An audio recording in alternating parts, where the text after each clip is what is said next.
Eric Malilo thought he was just dropping by his 6-year-old daughter's school for a surprise visit. But when he reached her classroom door, he heard a voice that made his blood run cold. Through the window, he saw little Kate trembling, tears streaming as her teacher leaned over her, voice sharp as a blade, tearing her apart in front of the entire class. This wasn't discipline. This was cruelty. Eric wasn't the kind of man who scared eyes. Standing 6 feet 3 inches with arms covered in ink, he'd earned his road name Iron Bear. But one thing could shake him, seeing fear in his daughter's eyes. Kate was 6. 3 months ago, she'd bounce out of bed chattering about friends and books. But something changed. She took longer to get up, eyes on the floor. Stories stopped. Laughter became rare. When Eric asked about school, one-word answers. Her backpack would hit the floor with heaviness, wrong for such a small person. Eric tried everything. Bedtime talks, gentle questions. Kate would shake her head, whisper everything was fine. But her body told a different story. Hunched shoulders,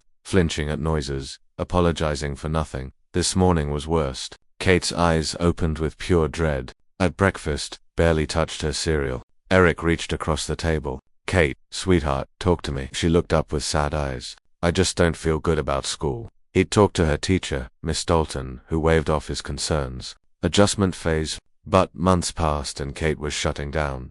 After dropping Kate off, Eric decided he needed to see for himself. He'd bring her favorite cookies and watch. Eric pushed through Ridgemont Elementary's doors at 2:15. With a bakery box, headed toward room 112, then heard the voice sharp, cold, contemptuous. Are you really this stupid, or just not trying? Through the window, Kate stood trembling, head bowed, hands twisting. Miss Dalton leaned down. Are you stupid or lazy? Which one? Kate whispered. I'm sorry. I'm trying. I don't understand.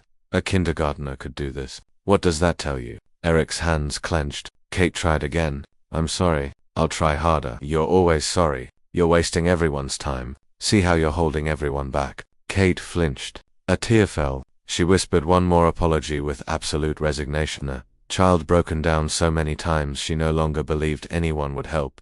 Sit down. We'll try tomorrow. Though I'm sure you'll waste time then too. Miss Dalton looked up and saw Eric in the doorway. Too late, he'd seen everything. The look on his face, controlled, cold, terrifying, told her she'd made a catastrophic mistake. Eric stepped in and walked to Kate, knelt down. Get your backpack, sweetheart. We're leaving. Kate moved immediately. Miss Dalton found her voice. Mr. Malalo, you can't. This is inappropriate. Eric stood slowly, didn't look at her until Kate had her backpack, then turned his gaze, eyes that read people to their core. Guilt flickered across her face. She knew she'd been caught. Eric walked Kate out. Miss Dalton's voice rose. I was correcting her behavior. Out of context. Eric kept walking. Kate looked up with confusion and relief. She was safe now. At the principal's office, Eric described what he witnessed. Dr. Hendris gave performative concern. Misunderstanding. Miss Dalton is experienced. She wants the best for students. I know what I saw. Verbal abuse. Brief moment out of context. She called my daughter stupid. Asked if she was stupid or lazy in front of the class. Teachers use challenging language to motivate. I can speak with her. No, my daughter won't return to that classroom. We can't move students. Every personality conflict. This isn't conflict. This is an adult abusing a child. Eric understood. The school knew. They chose to protect the teacher over children. I'm withdrawing Kate immediately. Filing a formal complaint, he walked out, knelt to Kate. You're never going back. Never. Kate's eyes filled with relief, tears. She threw her arms around his neck. Eric strapped Kate in his truck, pulled out his phone, made one call. Iron Bear, what's up? I need the club. Someone hurt my little girl. Where and when? Within the hour, 200 bikers would show. You couldn't ignore them. Marcus Reaper Johnson had known Eric 15 years. When Eric's voice came through with that tone, Reaper reached for his keys. The message spread like wildfire. Iron Bear's daughter. School situation. Ridgemont Elementary. 30 minutes across the city. Brothers dropped everything. Wrench left his shop. Doc left his hospital shift. Hammer climbed down from scaffolding. This wasn't about violence. This was about presence, making it impossible for administration to dismiss one father. First bike arrived. 3:45. By 4 o'clock, 20 motorcycles. By 4:15, 50. Sound built rhythmic thunder. Inside, teachers looked out. Dr. Hendris's phone rang. Parents calling, asking what was happening. Outside, arrivals continued. 50 became 100, 150. By 4:30, 175 motorcycles filled the lot. Men took positions beside bikes, arms crossed, didn't shout or threaten, simply stood silent, unified, undeniable. Officer Davis emerged, approached Eric. What's going on? Supporting a father, protecting his daughter. My child was verbally abused. I witnessed it. Administration dismissed it. We're not leaving until this is addressed. Planning violence? No sir. Just standing, waiting for accountability. Media arrived. News vans, cameras rolling. Then something unexpected. Parents came out not to complain, but thank them. Angela Torres, eyes red. Thank you for doing what I was too afraid to do. My son's been terrified 2 months. I complained 3 times. She said I was overreacting. David Chen. I pulled my daughter mid-year. The teacher destroyed her confidence. More parents emerged. Stories poured out, nightmares, anxiety attacks, destroyed confidence. Parents told they were overreacting.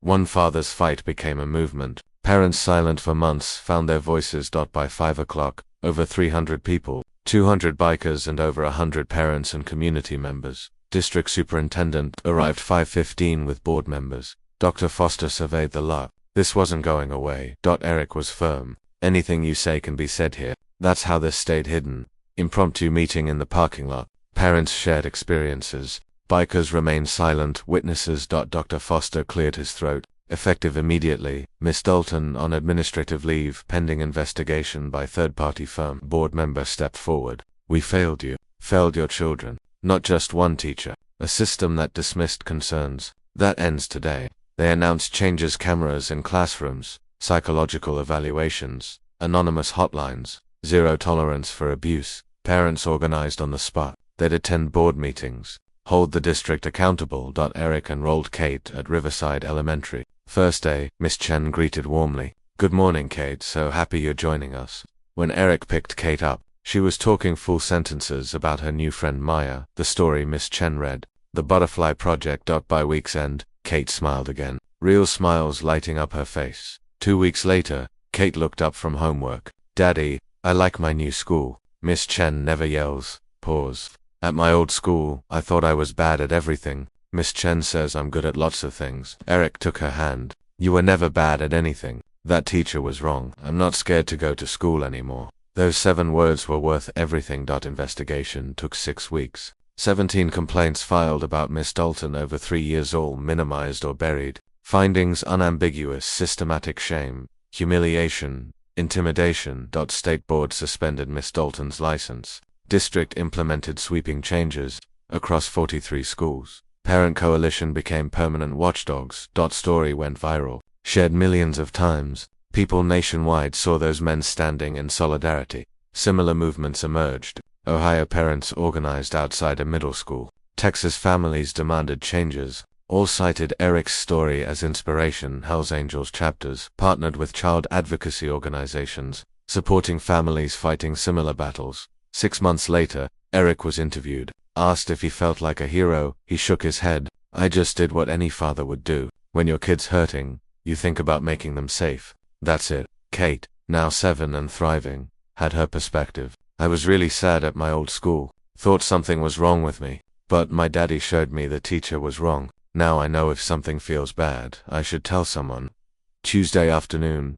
Eric watched Kate at recess, laughing with friends, face bright with joy. She was going to be okay. Sometimes the bravest thing is showing up. Eric showed up with cookies and a father's instinct. Hadn't planned for 200 brothers or a movement. Just showed up. This happened because one father refused to accept his daughter's pain as normal, trusted his instincts. Protecting his child mattered more than being polite. Eric didn't set out to be a hero. He refused to look away when his daughter suffered. That simple act changed everything for Kate and hundreds of children whose parents found courage in his example.